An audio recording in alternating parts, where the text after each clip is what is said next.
The Sheldon Kennedy Child Advocacy Center is a wonderful collaborative center that is made up of 4 partner organizations: the Calgary Police Service, Calgary Area Child and Family Services, Alberta Health Services, and the Crown's Office out of Calgary, Alberta Justice. My role at the Child Advocacy Center is as an investigator, gathering evidence for criminal prosecution of child abuse cases. We are in one of 6 interview rooms that we have here at the Child Advocacy Center. As you have probably noticed, they're fully monitored, audio and video recorded. The rooms were designed specifically for this purpose. Because we're co-located with Child and Family Services, usually the social worker is able to monitor the interviews that we conduct, and we have worked together long enough. I know what sort of information is important for them to be aware of, and so I can incorporate that into my interview.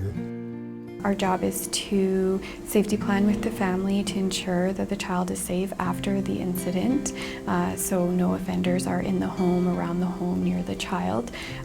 Should the family not be able to do that, we do work with them to find alternate ways to protect the child. My role is a therapist with children ages 4 to 18 with substantiated cases of abuse, and treatment means working with the children, treating the symptoms they may have as a result of the trauma they experienced.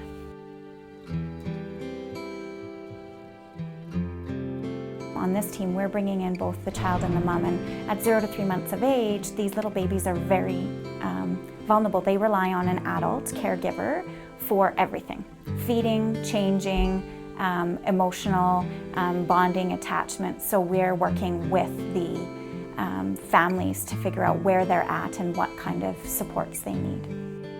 These little guys are so vulnerable at this age of 0 to 3 months that as we work with this specific population, we're working with those families, giving them tools and resources, giving them that parenting support and the resources to help them be good parents to prevent child abuse.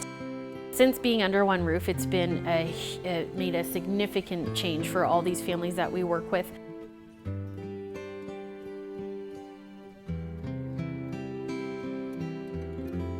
When someone comes here, you know that it's the beginning of the end of the abuse. They're going to be given the resources they need to deal with the abuse they've suffered, and we are going to deal with the offenders.